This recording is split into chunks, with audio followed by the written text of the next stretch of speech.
Boa tarde a todos. Vamos dar início a mais uma palestra, também patrocinada pela Petrobras. Quem esteve com a gente ontem de manhã, a gente teve Edgar Andrade, e hoje a gente vai ter de novo Edgar Andrade. Ele vai estar falando com a gente como as tecnologias e a sustentabilidade podem mudar as cidades no futuro. É isso, Edgar? Fala um pouquinho aí. E aí, gente, tudo bem? Estou aqui em casa, espero que vocês também estejam todos em casa, todos e todas em casa. É importante a gente seguir as orientações sobre o enfrentamento do corona. E hoje eu vou falar para vocês sobre como a fabricação digital e tudo isso que a gente vem fazendo no Brasil e no mundo poderá impactar as cidades. A gente falou ontem sobre as escolas, e se você não estava ontem aqui, pode dar uma olhada lá e achar a conversa de ontem. E agora a gente vai falar sobre o futuro das cidades. Eu acho que o momento é oportuno para essa reflexão e para esse debate também. Eu espero que vocês curtam um pouco dessas doidices que eu trouxe para vocês. E eu estou à disposição aqui no chat para ir conversando. Podem ir perguntando durante a conversa aí, durante o vídeo, que eu vou estar interagindo com vocês aqui. E também, no final, acho que a gente vai ter uns 20 minutos para trocar uma ideia e responder perguntas também de vocês, beleza? Vamos embora? Boa tarde, gente. Estou aqui de novo com vocês na Febrace, nesse momento histórico em que a gente está remotamente trocando a ideia, quando a gente devia estar junto, todo mundo junto, mas é só uma crise. E eu tenho certeza que no ano que vem estaremos comemorando o reencontro físico e presencial de todo mundo com essa experiência incrível que é a Febrace. E eu estive ontem conversando com vocês sobre o futuro da escola. E acho que dá para achar aí na programação, tudo que a gente está jogando está disponível para vocês. Podem procurar aí procurar o link aí da conversa de ontem. Mas hoje eu vou falar com vocês sobre o futuro das cidades. E a gente faz parte de uma iniciativa chamada FabCity, que é super importante e que vem conectando cidades do mundo todo, e que a gente vai trocar uma ideia com vocês sobre isso hoje. Vamos embora? Primeiro, é preciso a gente quebrar um pouco dessa discussão sobre tecnologia e cidades inteligentes, a relação da tecnologia com a cidade, com as pessoas, com a sociedade. Eu, particularmente, eu não gosto muito do termo Smart City, porque dá a entender que o que vai ser determinante para o futuro das cidades vai ser a tecnologia, a quantidade de sensores, de hardwares espalhados pela cidade, ou a capacidade de você monitorar tudo que acontece na cidade como se fosse determinante para essa cidade ser mais legal ou não. E eu não acredito nisso. Eu acredito que a cidade do futuro ela é feita de cidadãos inteligentes. Então, a gente precisa criar essa conexão entre pessoas e tecnologia e espaço urbano, promovendo formas diferentes de ocupação do espaço urbano.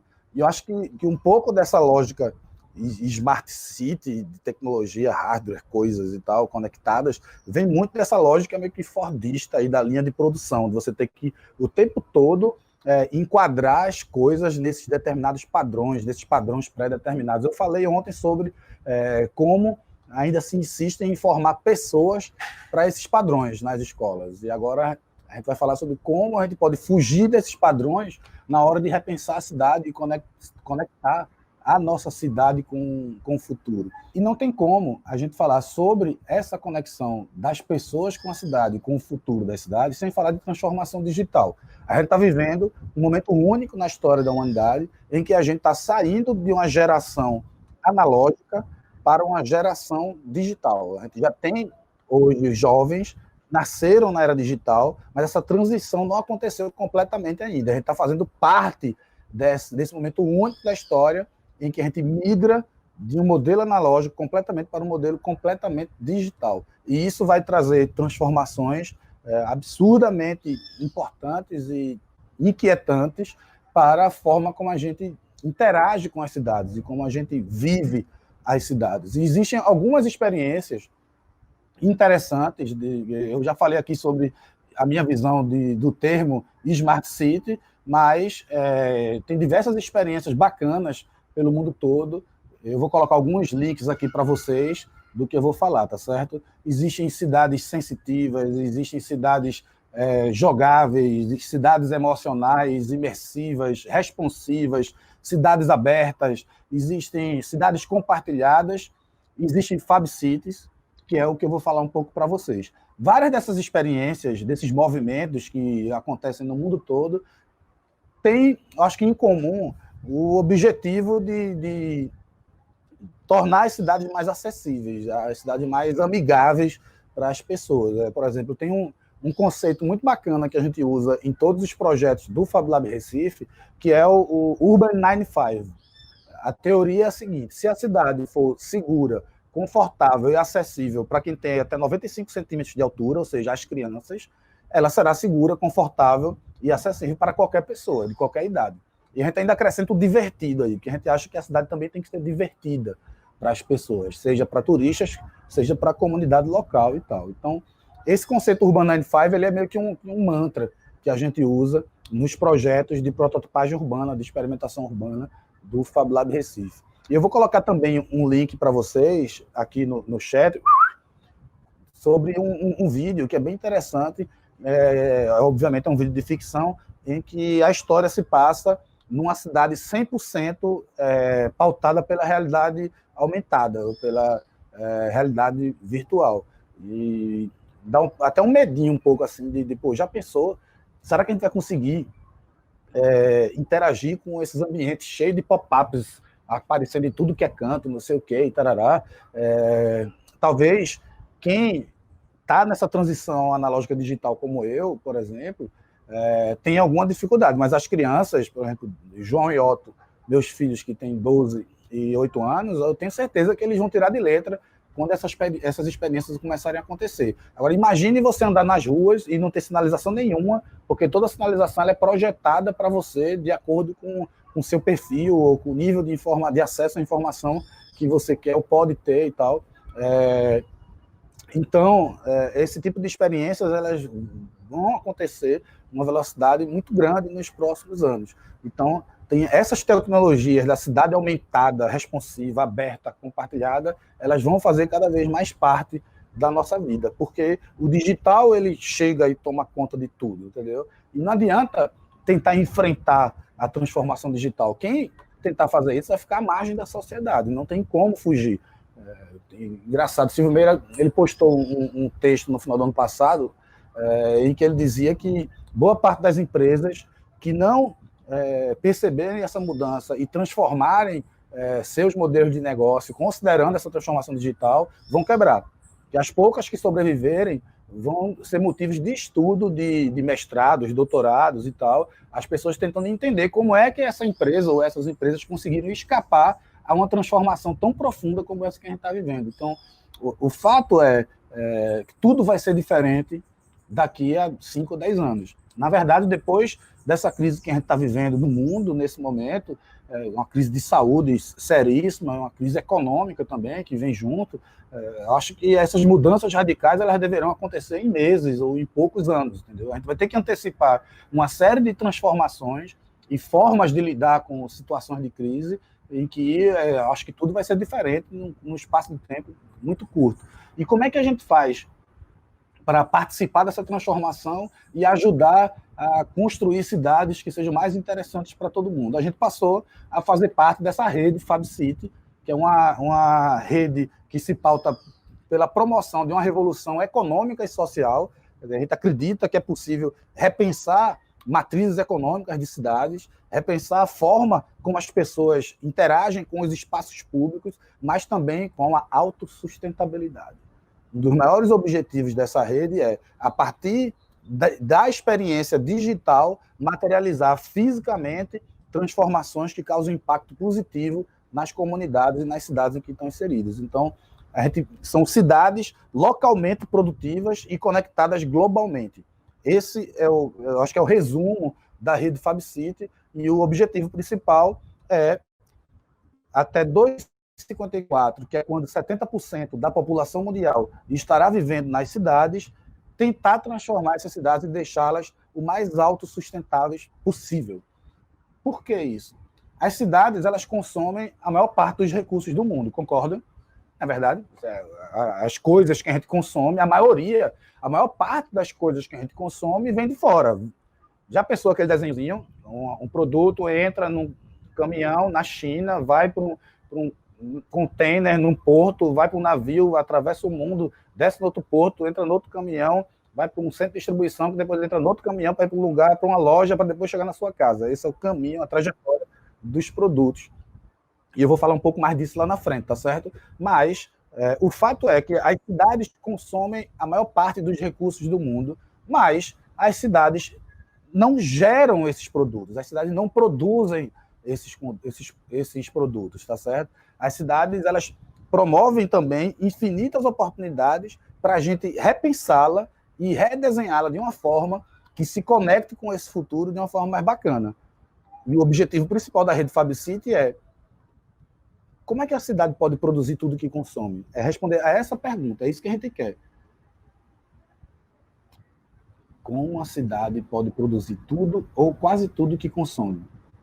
Essa é a principal pergunta que a gente quer responder com essa experiência toda, tá certo?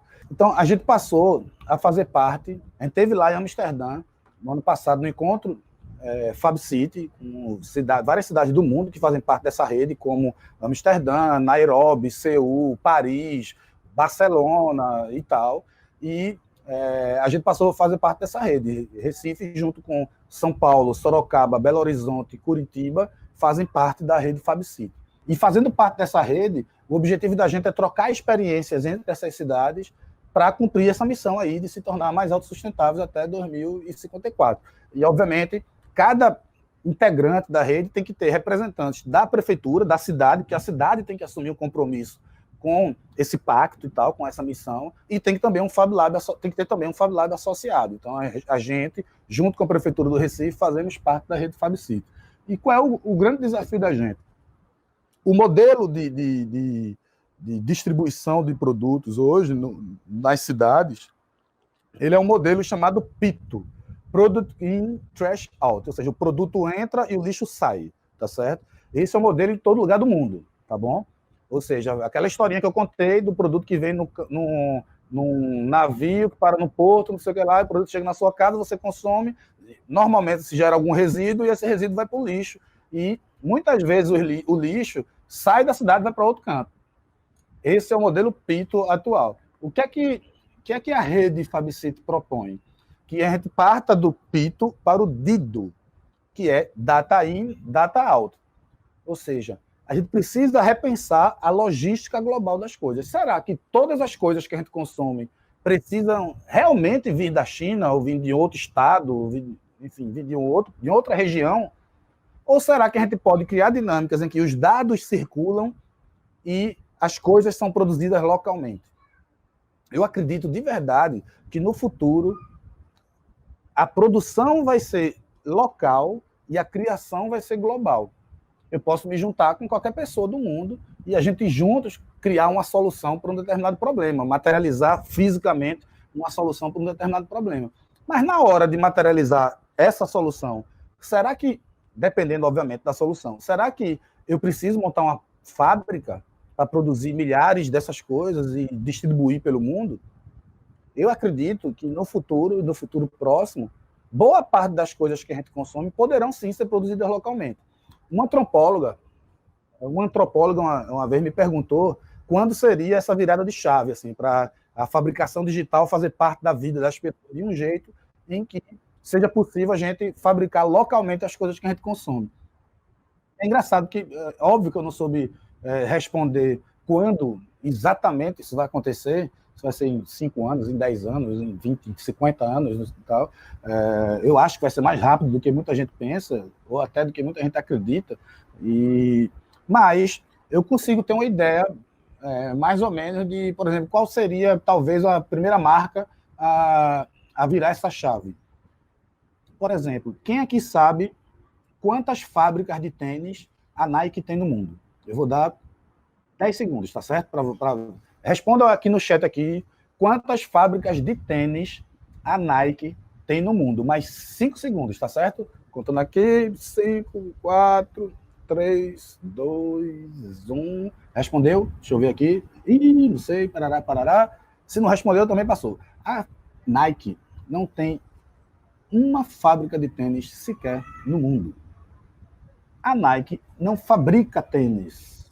A Nike é um super laboratório de design e inovação que cria produtos incríveis, mas na hora de reproduzir em escala esses produtos, eles podem terceirizar para qualquer fábrica que atenda aos critérios de qualidade que eles exigem. Ou seja, alguém duvida que no futuro próximo a Nike possa mandar de repente um arquivo para uma impressora 3D num Fab Lab e esse Fab Lab imprimir e vender e distribuir esse tênis da Nike? Eu não duvido. Hoje já existem impressoras 3D que misturam 11 tipos diferentes de materiais.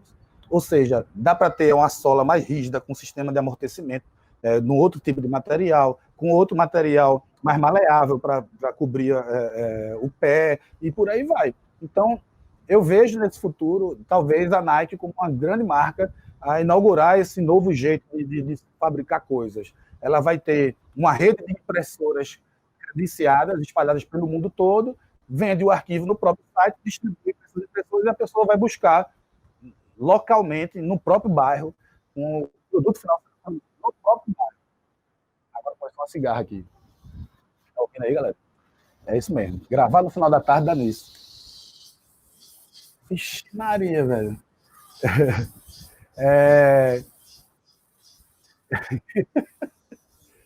Então, me distraí agora, velho. Então, eu acredito de verdade que vai ser possível, sim, a gente materializar rapidamente esse modelo, em que a criação é global e a produção é local, beleza? Vamos avançar.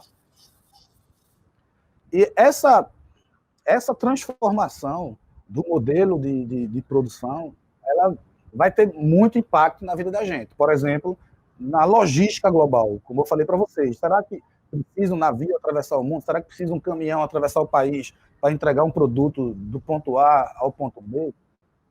A transformação digital vai trazer mudanças radicais nesse sentido, na forma como as coisas circulam fisicamente pelo mundo, na forma como a gente interage. Rapaz, vamos ver se vai dar certo, hein? Na forma que a gente interage com essa cidade. Está me distraindo muito, velho, essa cigarra. Vamos embora. Então, eu vejo nesse futuro mais dados circulando e menos coisas circulando, a produção sendo local. E eu me pergunto, será que isso vai valer também para os alimentos? A primeira pergunta que a galera faz é, beleza, dá para usar impressoras 3D para produzir um tênis, por exemplo. Por exemplo, outra coisa que eu estava lembrando, será que vai ser necessário a pessoa ter dezenas de pares de sapato dentro de casa? Eu acho que não. Eu vou ter 2, 3 pares diferentes, e aí quando eu enjoar de um, eu levo esse sapato num lugar desse, num birô desse que tem essa impressora da Nike. Esse material é triturado e já separado suas matérias-primas para serem reaproveitadas e se transformarem em outro sapato. E aí eu pego um sapato novo. Então, um outro desafio que a gente tem é de ressignificar o lixo que a gente produz, a quantidade de coisas, de resíduos que a gente gera todos os dias. E aí eu me pergunto também, e com o alimento? Será que vai ser possível as cidades serem autossustentáveis do ponto de vista da produção de alimento? Veja, eu não sei se a gente vai chegar no patamar de repente, uma cidade de 1,5 milhão a 2 milhões de habitantes, como Recife, se tornar autossustentável em relação à produção de alimento. Mas, o quanto a gente conseguir impactar nesse sentido, vai trazer um retorno super positivo para todo mundo, concorda? Por exemplo, eu já visualizo fazendas verticais, verdadeiros edifícios verticais, produzindo alimento o tempo todo. Eu acho que em pouco tempo isso vai fazer parte da nossa realidade. Será que a gente vai ser autossuficiente do ponto de vista energético? Vocês já viram que existem mantas de captura de energia solar que você faz a fachada inteira de um prédio com esse adesivo que você aplica sobre o vidro e que a fachada inteira de um prédio gera energia. Não viram? Será que em algum momento nossas cidades serão autossustentáveis do ponto de vista energético? Se em algum momento toda casa tiver a sua plaquinha, que eu acredito também que já tem um outro dilema aí, a turma diz que vai faltar matéria-prima para produzir tanta placa solar para atender a demanda. Mas eu acredito que a gente vai chegar em soluções em que a gente consiga gerar uma quantidade maior de energia com estruturas físicas menores e tendo outras estruturas com capacidade para armazenar essa energia localmente, sem precisar de grandes sistemas de distribuição. Então, eu acredito de verdade que no futuro, sim, a gente pode vir a ser autossustentável do ponto de vista energético. Mas já vem outro dilema. Alguém já ouviu falar em criptomoedas aqui? Qual será o impacto das criptomoedas nas cidades?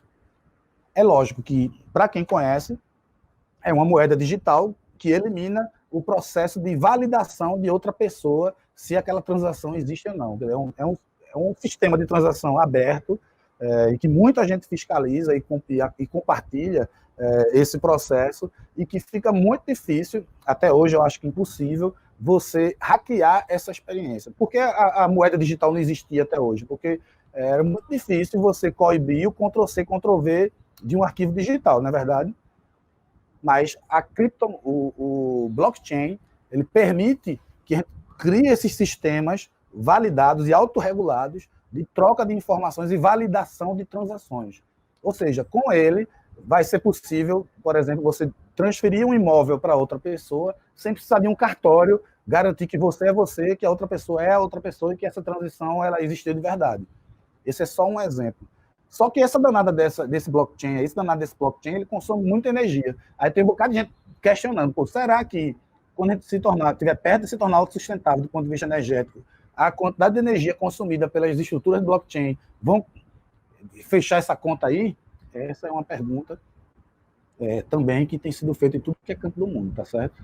Eu acho que talvez essa explicação do blockchain tenha ficado meio confusa. Se tiver, por favor, comentem aqui que eu vou indicar uns amigos e umas amigas que falam muito bem sobre isso. E eu não sou especialista nessa área, tá certo, galera? Então, me perdoe aí, por favor. Mas vamos avançar. Como é que a gente pode materializar experiências que nos conectem com esse futuro hoje? Porque beleza, tá aí Edgar falando que vai ser assim, que vai ser assado, que vai ser de tal jeito e tal, mas sim, vai ser quando isso? Eu vou estar vivo? É daqui a 1 ano, daqui a 5 anos, daqui a 10 anos? O que é que eu posso fazer hoje para contribuir com esse processo de redesenho das cidades e de conexão entre as pessoas e os espaços públicos? Eu acho que, primeiro, a gente precisa fazer uma reflexão sobre a forma como a gente consome coisas. Será que está fazendo sentido a quantidade de coisas que eu acumulo dentro de casa e que eu vou usar uma vez ou outra na vida, e gerando, obviamente, um lixo a ser descartado? Esse modelo em que você extrai matéria-prima, produz, distribui, consome, descarta, e aí extrai de novo para produzir, distribuir, consumir de novo, descartar de novo, ele precisa ser revisto e testado. Então, o primeiro exercício a ser feito é, dentro de casa, que tipo de experiências você pode fazer reaproveitando as coisas que você tem? Ah, estou enjoado desse móvel. Eu vou jogar fora esse móvel? E por que não tentar ressignificá-lo e dando outro sentido a ele? E já existem experiências muito bacanas de compartilhamento de projetos que vocês também podem usar como referência. Por exemplo, tem uma plataforma chamada Opendesk, vou colocar aqui, Opendesk, que tem vários projetos de móveis super bacanas, todos abertos, ou seja, você baixa o arquivo e você pode reproduzir em casa aquele projeto e compartilhar com outras pessoas possíveis modificações que você venha fazer nesse projeto. Então, será que faz mais sentido eu comprar pronto numa loja qualquer dessa aí, ou fazer eu mesmo o móvel que eu preciso? Obviamente, tendo suporte, tendo uma galera para ajudar nesse processo. Então, o Opendesk é um exemplo de uma ferramenta bacana para ser utilizada. E aí você pode usar um Fab Lab que tenha na sua cidade para cortar essas peças, pode, de repente, contratar um marceneiro para ajudar. Mas o importante é você começar a fazer coisas, você começar a materializar dentro de casa esse espírito em que a gente revê a forma como a gente consome coisas, a gente revê a forma como a gente descarta coisas também. Eu acho que isso é muito importante. E existem diversas plataformas de design distribuído que ajudam nesse movimento, entendeu? A compartilhar experiências, produtos e projetos por tudo que é canto do mundo. Lembrando, a gente pode sim construir um modelo de sociedade em que a produção seja local e a criação seja global. E dentro desse universo FabCity, a gente tem 10 itens de um manifesto que foi pactuado entre as cidades e que a gente tenta assumir, arrisca esse manifesto e a gente tenta criar projetos que nos ajudem a conectar com esses itens do manifesto. O primeiro deles é ecológico, o segundo é inclusivo, o terceiro é local, o quarto é participativo, o quinto é que deve estimular o crescimento econômico e o emprego, o sexto é que ele deve ser localmente produtivo, o sétimo deve ser centrado nas pessoas, o oitavo ele deve ser holístico, o nono deve seguir a filosofia código aberto, e o décimo, que é o que eu mais gosto, ele deve ser experimental. Ou seja, a gente sai daquela lógica do falar e vamos para a lógica do fazer. Trocar a ideia, mas materializar fisicamente essas ideias que a gente tem. Calma, gente, eu sei que eu dei uma esticada porque o tempo é curto aqui, tá certo? Mas eu vou colocar aqui o link do manifesto FabCity para vocês darem uma sacada com calma e perceberem em que desses itens do manifesto, de repente, vocês podem se conectar mais, ou podem conectar um projeto que vocês queiram fazer, ou podem, de repente, conectar um projeto da própria FEBRAS, que possa fazer sentido com tudo isso que a gente está falando.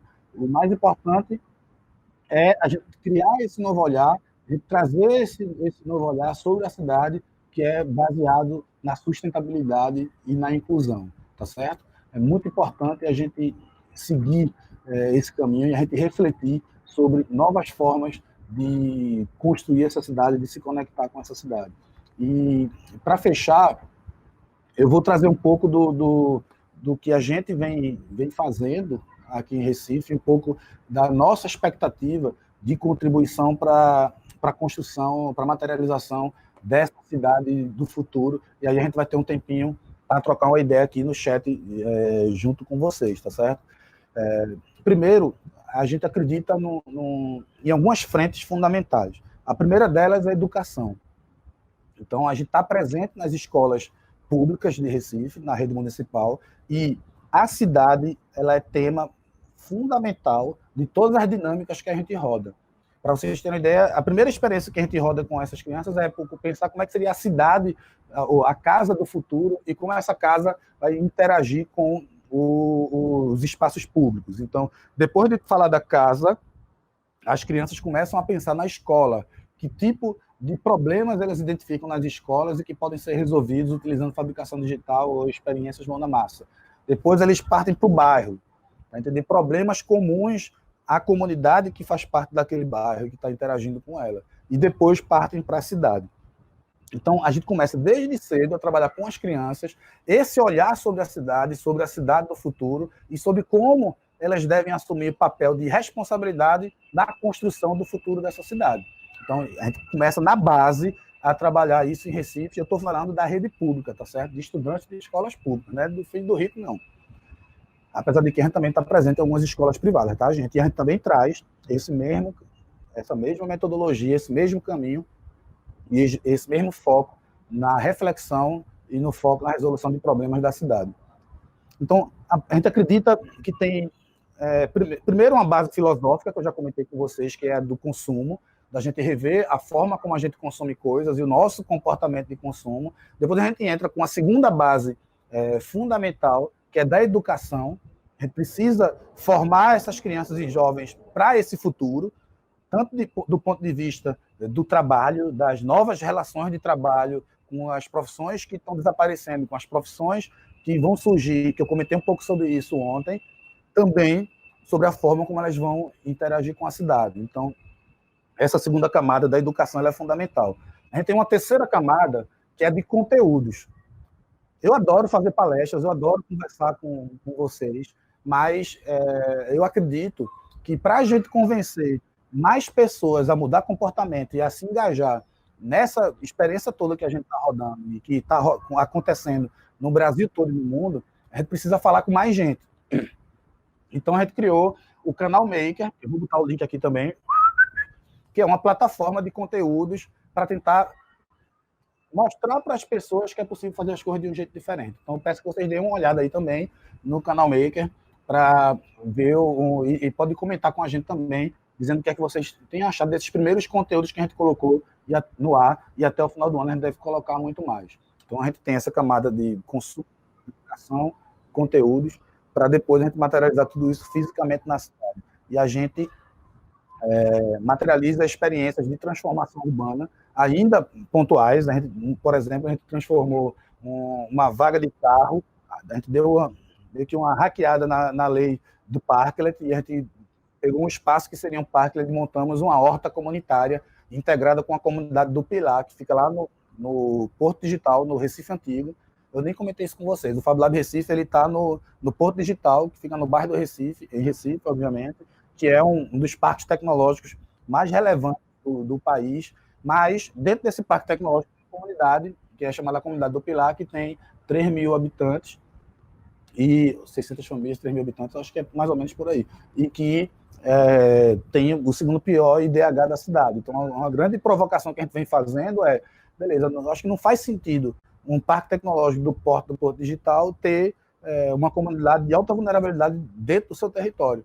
Então, a gente tem que mover esforços e se juntar para transformar a vida daquela comunidade, pelo menos. Que essa é outra provocação que eu venho fazendo. Eu acho que a iniciativa privada precisa assumir mais responsabilidades sobre a sua relação com o entorno, com a comunidade que está inserida. A gente tem que parar de ficar só reclamando de governo e dizer que paga o meu imposto, isso para quem paga imposto. E a gente precisa assumir mais responsabilidade perante essa comunidade. Então, a gente vem fazendo um trabalho muito bacana. Então, quase todas as atividades de experimentação urbana que a gente faz, a gente envolve a comunidade do Pilar. O Parque Horta é um exemplo. Vou colocar aqui o link também para vocês. A gente já fez um parque elétrico, que era um parque elétrico com tomadas para a galera carregar telefone e tal. A gente realizou uma maratona super bacana, numa parceria com a Chesf, em que a gente juntou a galera da comunidade com makers, arquitetos, designers, para resolver problemas dessa comunidade. Eu também posso passar um link aqui. Eu acho que no site do Fab Lab Recife tem um bocado de coisa para vocês darem uma olhada, e eu vou colocar aqui também para vocês, tá certo?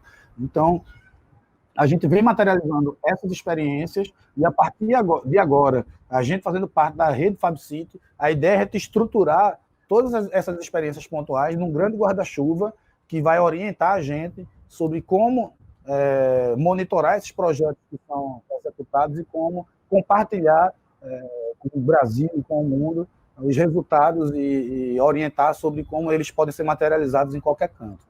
Acho que esse é um pouco um resumo dessas experiências de cidade que a gente vem tocando. Tem também o movimento Mulheres Makers, que minhas sócias tocam no Fab Lab Recife, que eu também vou colocar aqui o link, e é muito importante trazer essa discussão dentro da Febrace. A gente precisa estimular cada vez mais que as meninas se envolvam com essa pauta da tecnologia, porque se o futuro vai ser completamente digital e a gente não traz as meninas para dentro dessas dinâmicas e dessas experiências de formação, de promoção do conhecimento, a gente só vai aumentar os desafios para as mulheres no futuro. Então, é muito importante a gente trazer as meninas, trazer as mulheres para essa pauta da tecnologia. Para vocês terem ideia, nos cursos de ciência da computação, a média de mulheres participantes é de 10% a 15%. E o mesmo acontece nas empresas de tecnologia. No Fab Lab Recife, nós temos 70% de mulheres como parte da equipe, e a gente quer mostrar mais dessas experiências para tudo que é canto, para todas as pessoas. Então, eu quero me despedir de vocês, me despedir mais ou menos, né? Porque a gente vai continuar ainda trocando uma ideia por mais uns 20 e poucos minutos. Mas eu quero dizer que eu estou, apesar de todas essas dificuldades que a gente está vivendo hoje no Brasil e no mundo, eu continuo com uma visão muito otimista. Eu acho que a gente vai ter meses muito difíceis, é importante a gente se preparar para esses meses que virão, mas é importante a gente também ter um olhar de esperança, um olhar em que a gente acredite cada vez mais que vamos tirar lições preciosas de todos esses desafios que vamos enfrentar nos próximos meses para nos ajudar a construir uma cidade mais bacana e que se conecte com o futuro, mas não com o futuro da tecnologia, com o futuro das pessoas.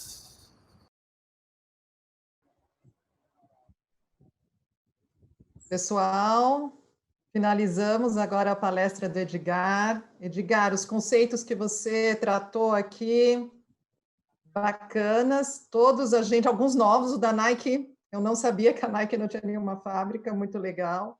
Conceitos assim que é para a gente pensar realmente.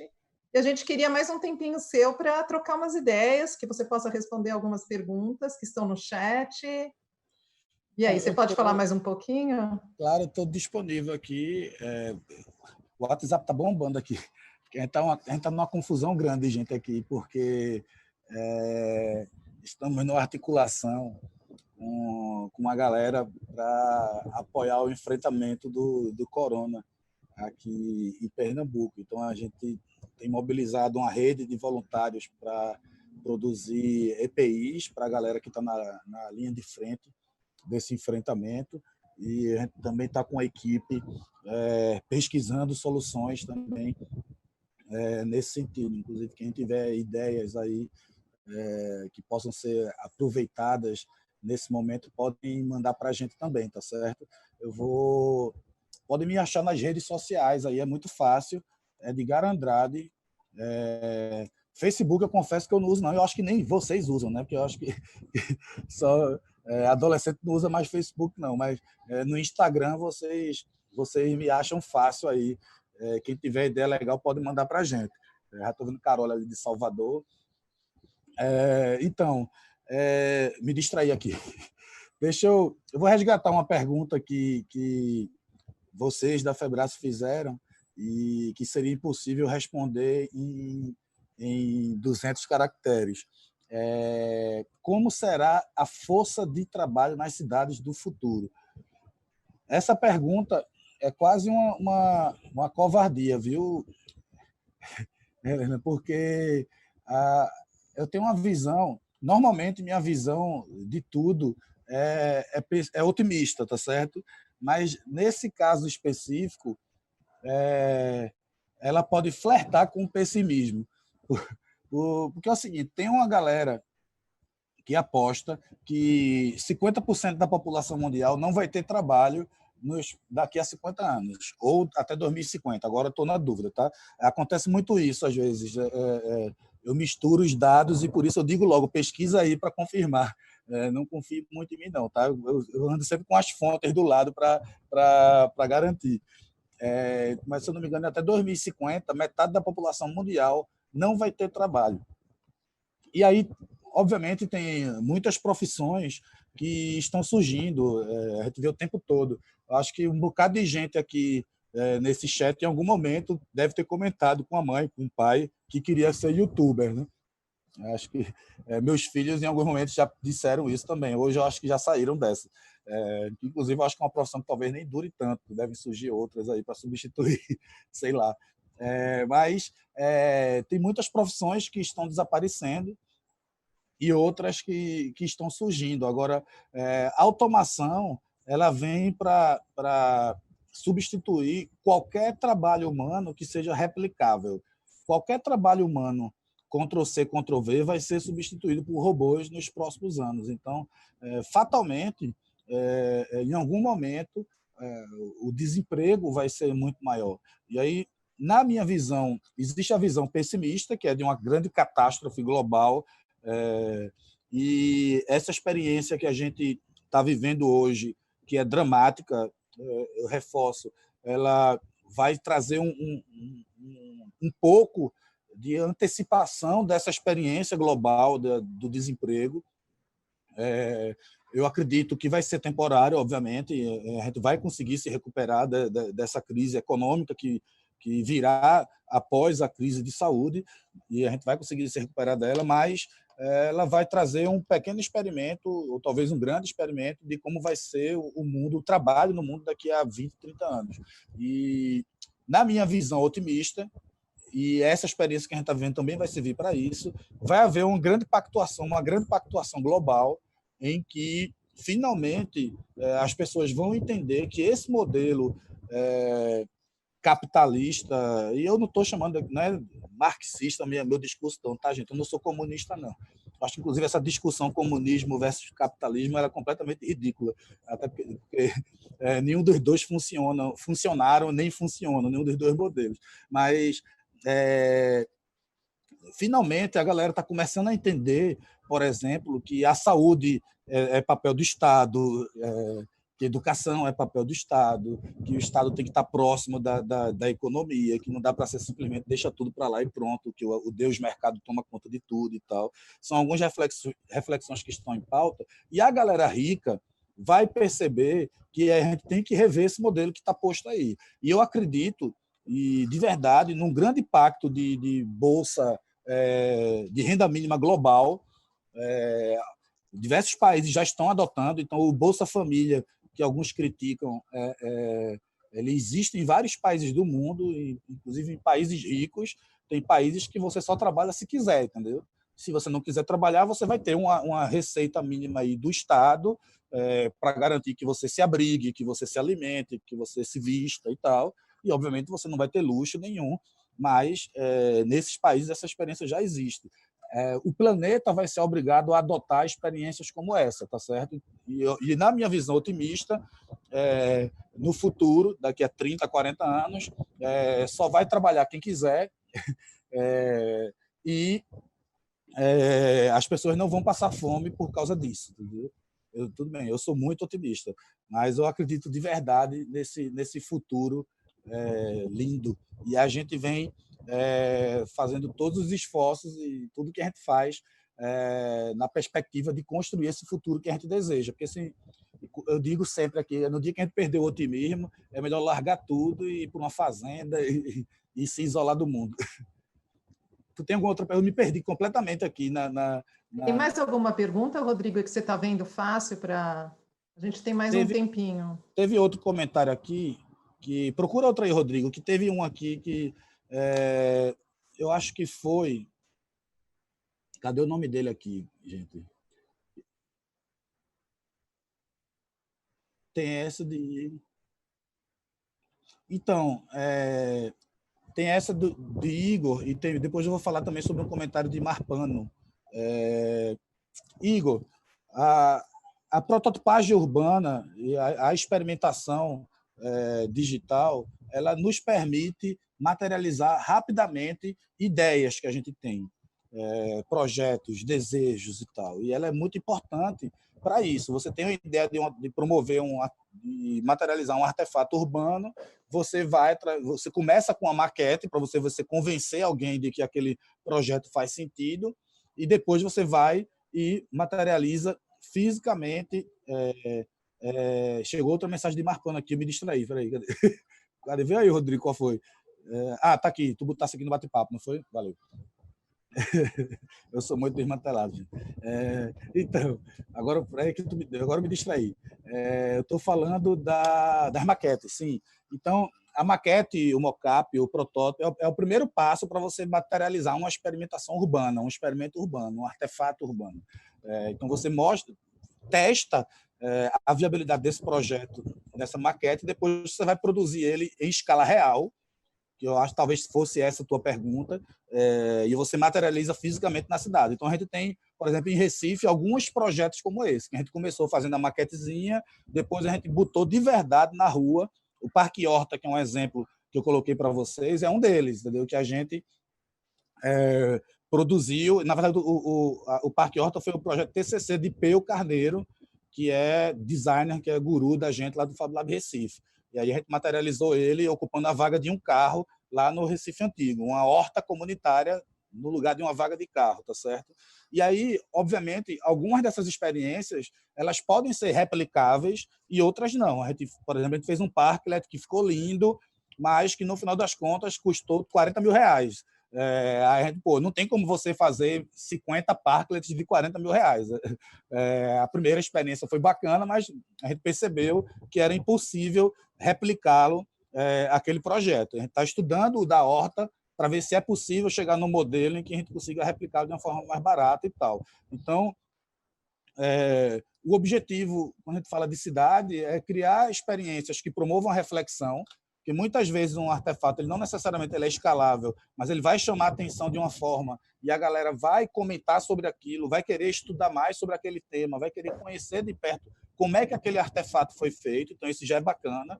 Em outros momentos, a solução ela tem que ser escalável, porque se você quer resolver um problema real, é importante que esse artefato ele seja viável do ponto de vista técnico e financeiro também, entendeu? Por exemplo, Bill Gates ele tem uma das principais pesquisas da Fundação Bill e Melinda Gates envolve resolver o problema do saneamento básico. Eu não sei se alguém aqui estava ontem, se alguém aqui que estiver nessa sala esteve ontem também no bate-papo, vai ouvir de novo essa história, tá certo? E aí ele queria descobrir um vaso sanitário que não precisasse de água, porque com isso ele resolveria o problema do saneamento básico no mundo. E a galera descobriu uma solução para esse problema. E ele foi lá para ver essa solução, testar, não sei como é que foi esse teste, mas quando ele perguntou quanto custava essa solução, essa privada que magicamente fazia o dejeto desaparecer sem água, é importante eu não reforçar isso, sem água. E aí a galera disse que esse artefato, essa privada, custava $25 mil. E aí, na hora, ele disse, pô, beleza, pode funcionar, mas não resolve o problema do saneamento básico, porque a gente não vai arrumar dinheiro para produzir milhões, dezenas de milhões, talvez, acho que centenas de milhões de privadas por $25 mil cada uma. Agora, se você chegar numa solução de uma privada que elimine magicamente os dejetos e que custe no máximo $500, aí sim a gente resolve o problema do saneamento básico no mundo. Então, esse é um exemplo muito bacana de como a pesquisa,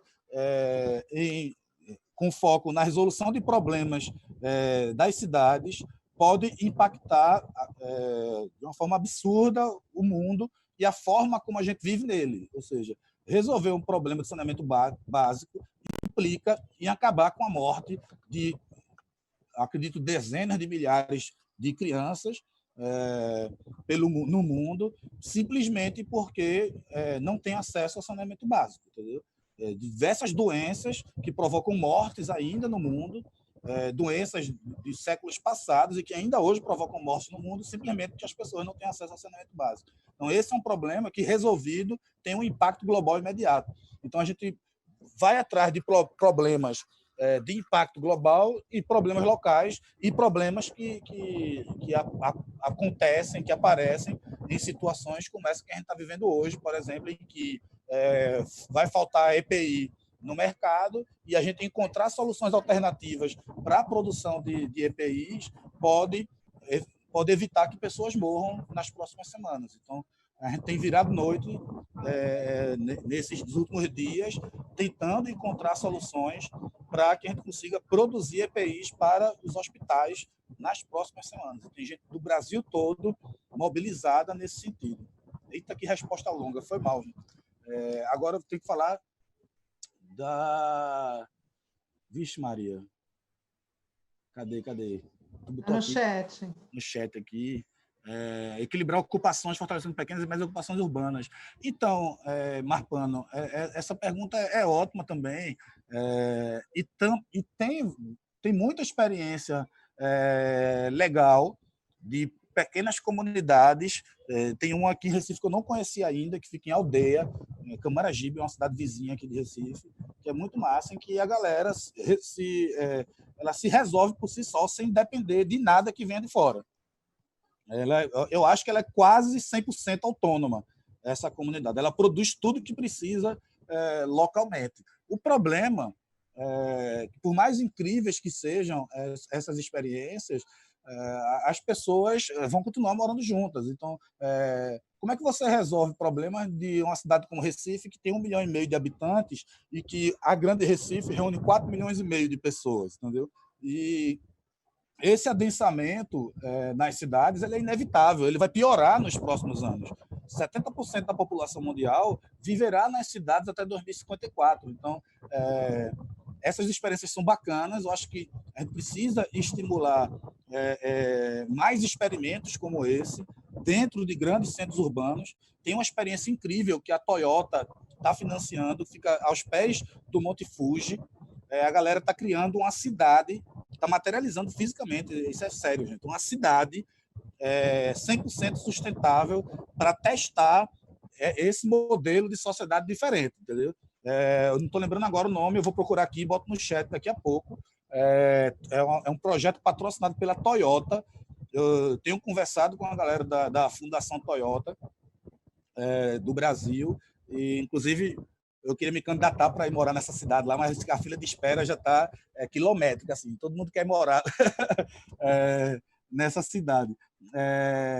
Então, faz parte da essência da pesquisa da rede FabCity criar dinâmicas em que a gente consiga viver nesses grandes centros urbanos adensados, com 2, 3, 4, 15 milhões de pessoas, de forma mais sustentável. É um desafio imenso, mas a gente gosta de confusão, né? A gente gosta de problema grande mesmo. Enquanto eu vou procurar aqui o link desse projeto da Toyota, pode fazer alguma outra pergunta ou achar alguma outra pergunta aí? Vou mandar essa aqui. Então, deixa eu só botar aqui. Toyota, cidade. Eita, cadê? Protótipo. Eu estou esquecendo até as palavras-chave para procurar aqui agora, gente. Tá puxado mesmo. Protótipo da cidade do futuro. O nome é Woven City. Eu vou colocar aqui. E aí vocês procuram no Google que vão achar fácil. Estou botando aqui no chat, tá certo, gente? Vale demais dar uma olhada nessa história. Eu vou colocar aqui também o link. O primeiro link que eu achei aqui, tá bom, gente? Eu nem abri, tá certo? Então, eita, nem foi o link, foi mal. Peraí, deixa eu abrir. Tarará, e copiar direitinho. Aí vocês copiam aí para dar uma sacada. Aí deixa eu ver aqui no chat a outra pergunta que Rodrigo separou aqui. Nildete, você consegue visualizar o homem do campo nessa nova conjuntura, tecnologia e sustentabilidade para a zona rural? Digo, a tecnologia será para todos? Essa pergunta é maravilhosa e eu confesso para você que cada vez mais eu penso em morar no campo. Na verdade, eu penso em morar na praia. Mariana, minha companheira, ela é apaixonada por praia e depois dessa experiência que a gente está vivendo nesse momento de isolamento, de distanciamento social, eu acredito de verdade que em menos tempo do que eu imaginava vai ser possível a gente ter uma experiência dessa. A gente que eu digo é minha família, tá certo?